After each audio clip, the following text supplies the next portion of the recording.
ఇప్పుడు మనం ఈ వీడియోలో పిఎం శ్రీ స్కీమ్ గురించి తెలుసుకుంటాము. ఈ పిఎం శ్రీ స్కీమ్ అనేది న్యూ ఎడ్యుకేషన్ పాలసీలో ఏవైతే విధానాలు ఉంటాయో దాన్ని అనుసరించి ఏర్పాటు చేసిన ఒక మోడల్ స్కూల్ లాంటివి. యాక్చువల్గా పిఎం శ్రీ అంటే అబ్రివేషన్. పిఎం అంటే ప్రధానమంత్రి, శ్రీలో ఎస్హెచ్ ఈ రెండు కూడా స్కూల్స్ అనే వర్డ్ని రిఫర్ చేస్తాయి. నెక్స్ట్ ఆర్ అంటే రైజింగ్, ఐ అంటే ఇండియా.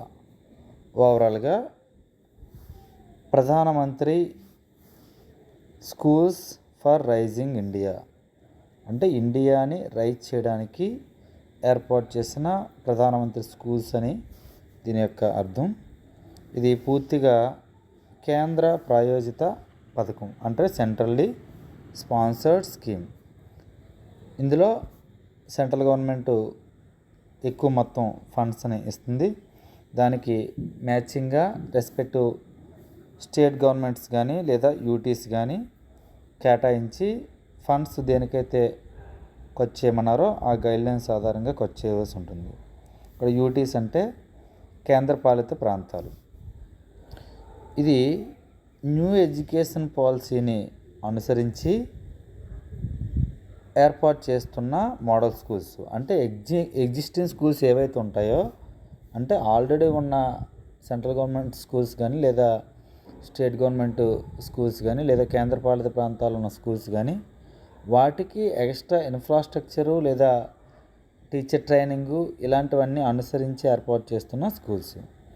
దీని ద్వారా ఏమి ఎక్స్పెక్ట్ చేస్తున్నారంటే హై క్వాలిటీ ఎడ్యుకేషన్, ఈ మోడర్న్ స్కిల్స్ని ఉపయోగించి అందించడము, అలాగే ఇందులో ఇన్క్లూజివ్ ఎడ్యుకేషను, సస్టైనబుల్ లెర్నింగ్ ఎన్విరాన్మెంట్ని క్రియేట్ చేయడం అనేవి దీని యొక్క ముఖ్యమైన లక్ష్యాలు. ఇప్పుడు దీన్ని స్టెప్ బై స్టెప్ చూద్దాం. ఆబ్జెక్టివ్ మనం ఆల్రెడీ చెప్పుకున్నట్టుగా ఎగ్జిస్టింగ్ అంటే ఆల్రెడీ ఉన్న స్కూల్స్ ఏవైతే ఉంటాయో వాటిని మోడల్ స్కూల్స్గా అప్గ్రేడ్ చేయడము. ఆ మోడల్ స్కూల్లోని ఈ న్యూ ఎడ్యుకేషన్ పాలసీ ఫ్రేమ్వర్క్ లేదా గైడ్లైన్స్ ఏవైతే ఉంటాయో దాన్ని అనుసరించి బోధన చేయడం అనేది దీని యొక్క లక్ష్యము. ముఖ్యంగా ఇది ఏ రూల్ని ఫాలో అవుతుందంటే డెమాన్స్ట్రేషన్ స్కూల్స్ అంటే మిగతా స్కూల్స్కి ఇవి ఆదర్శంగా ఏ విధంగా ఉండాలి అనే లక్ష్యంగా పెట్టుకున్న స్కూల్స్ ఇవి. ఇందులో కవరేజ్ అండ్ టార్గెట్ ప్రస్తుతానికి 14,500 స్కూల్స్ని ఈ పిఎం శ్రీ స్కూల్స్గా మార్చాలని భావించడం జరిగింది. ఇందులో సెంట్రల్ గవర్నమెంట్ స్కూల్స్ ఉంటాయి, స్టేట్స్ లేదా యూటీ గవర్నమెంట్ స్కూల్స్ ఉంటాయి, లేదా లోకల్ బాడీస్ ఆధీనంలో ఉన్న స్కూల్స్ అయినా అయి ఉండొచ్చు. ఇవి ప్రీ ప్రైమరీ నుండి ఇంటర్ సెకండరీ వరకు 12th స్టాండర్డ్ వరకు ఈ స్కూల్స్ అనేవి ఉంటాయి. ఈ సెలక్షన్ ప్రాసెస్ అనేది చాలా ట్రాన్స్పరెంట్గా ఉంటుంది. అంటే ఎటువంటి పార్షియాలిటీ లేకుండా ట్రాన్స్పరెంట్ మేనర్లోనే ఈ సెలక్షన్ ప్రాసెస్ అనేది ఉంటుంది. ఇక్కడ features of PM Shri schools, ఇందులో ఎటువంటి క్వాలిటీస్ ఉంటాయి, లక్షణాలు ఉంటాయంటే ఇన్నోవేటివ్ టీచింగ్ మెథడ్స్ అంటే రెగ్యులర్గా ఉన్న స్కూల్స్లా కాకుండా పూర్తిగా ఎక్స్పెరిమెంటల్ బేస్డ్ టీచింగ్ ప్రాసెస్ అనేది ఉంటుంది. అలాగే మల్టీ డిసిప్లినరీ అప్రోచ్ అంటే ఒకేసారి మల్టిపుల్ సబ్జెక్ట్స్ని ఇంటిగ్రేట్ చేస్తూ ఈ టీచింగ్ ప్రాసెస్ అనేది చేయడానికి అవకాశం ఉంటుంది. అట్ ది సేమ్ టైం ఈ 21st సెంచరీ స్కిల్స్ అంటే 21వ శతాబ్దపు నైపుణ్యాలు ఏవైతే ఉంటాయో వాటిని అచీవ్ చేయడానికి అనుకూలంగా ఈ టీచింగ్ ప్రాసెస్ అనేది ఉంటుంది. Next holistic development. ఇక్కడ అకాడమిక్ పరంగా కాకుండా sports, arts and vocational training కూడా ఇవ్వడం జరుగుతుంది. నెక్స్ట్ ఇంక్లూజివ్ ఎడ్యుకేషన్ అంటే సాహిత్య విద్య. ఈ డిసేబుల్డ్ చిల్డ్రన్ ఎవరైతే ఉంటారో అలాగే ఈ మార్జినైజ్డ్ సెక్షన్స్, అండర్ ప్రివిలేజ్డ్ పీపుల్ ఎవరైతే ఉంటారో వాళ్ళకి అనుకూలంగా ఇక్కడ బోధన అనేది ఇవ్వడం జరుగుతుంది. నెక్స్ట్ ఇందులో digital and smart class rooms ద్వారా టెక్నాలజీని ఉపయోగించి అవసరమైన చోట ఈ ఐసీటీ ల్యాబ్స్ను డిజిటల్ లైబ్రరీస్ని యూజ్ చేసి బోధన అనేది జరుగుతుంది. నెక్స్ట్ గ్రీన్ స్కూల్స్ అంటే ఆల్మోస్ట్ ఈ స్కూల్కి సంబంధించిన పవర్ కన్జంప్షన్ అనేది సోలార్ ప్యానల్స్ను ఉపయోగించి చేయడం జరుగుతుంది. నెక్స్ట్ ఈ ఎల్ఈడి లైటింగ్ సిస్టమ్ కానీ వేస్ట్ మేనేజ్మెంట్ అంటే డ్రై వేస్ట్ వెట్ వేస్ట్ని వేరు చేయడం, వాటిని ఎలా మేనేజ్ చేయాలన్నది ఇక్కడ ఫాలో అయ్యి చూపించడం జరుగుతుంది. నెక్స్ట్ వాటర్ కన్జర్వేషన్ మెథడ్స్ కూడా ఈ స్కూల్లో ఫాలో కావడం జరుగుతుంది. నెక్స్ట్ స్కిల్ బేస్డ్ ఎడ్యుకేషన్, ఈ ఫ్యూచర్లోని వాళ్ళు సెల్ఫ్ ఎంప్లాయ్మెంట్ ఆపర్చునిటీస్ క్రియేట్ చేసుకునే విధంగా ఈ వొకేషనల్ ట్రైనింగ్ అనేది విద్యార్థులకి ఇవ్వడం జరుగుతుంది. ఇందులో కమ్యూనిటీ పార్టిసిపేషన్ అంటే కమ్యూనిటీస్లో ఉన్న పీపుల్స్ రిప్రజెంటేటివ్స్ కానీ పేరెంట్స్ కానీ లేదా ఇండస్ట్రీస్ కూడా ఈ లెర్నింగ్ ప్రాసెస్లోని ఇన్వాల్వ్ చేయడం జరుగుతుంది.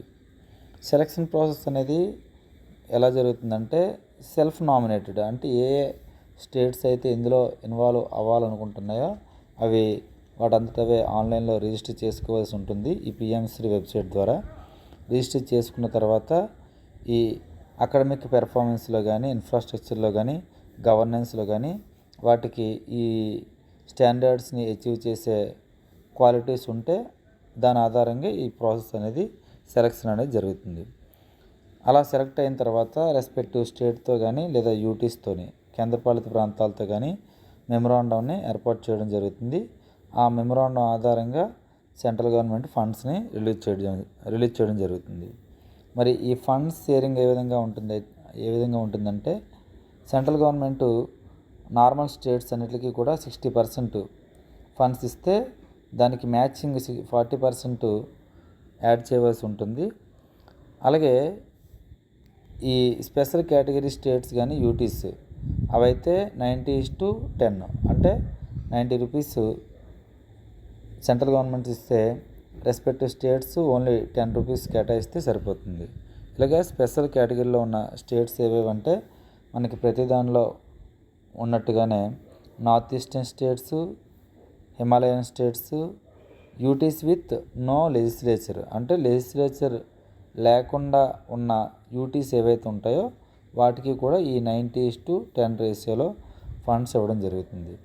ఈ లెజిస్లేచర్ ఉన్న స్టేట్స్ ఓన్లీ 3, అవి ఏంటంటే ఢిల్లీ, జమ్మూ అండ్ కాశ్మీర్ అండ్ పుదుచ్చేరి. యాక్చువల్గా ఢిల్లీ, పుదుచ్చేరి ఉండేవి, కొత్తగా జమ్మూ కాశ్మీర్ కూడా ఈ లెజిస్లేచర్ ఉన్న యూటీస్గా ఏర్పడడం జరిగింది.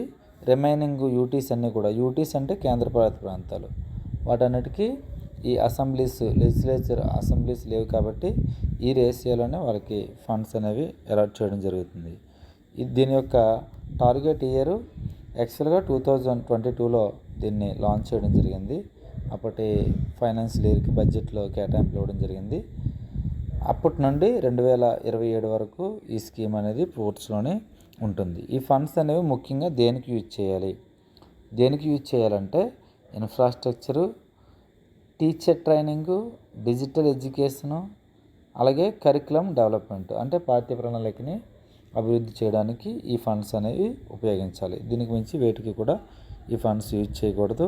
తర్వాత దీని యొక్క ఇంపాక్ట్ ఆధారంగా ఎక్స్పెక్ట్ చేస్తున్న అవుట్కమ్స్ ఏంటంటే ముఖ్యంగా విద్యార్థుల్లోని లెర్నింగ్ అవుట్కమ్స్ డెవలప్ అవ్వడము, క్వాలిటీ ఎడ్యుకేషన్ ఇంప్రూవ్ అవ్వడం అనేది ఎక్స్పెక్ట్ చేయడం జరుగుతుంది.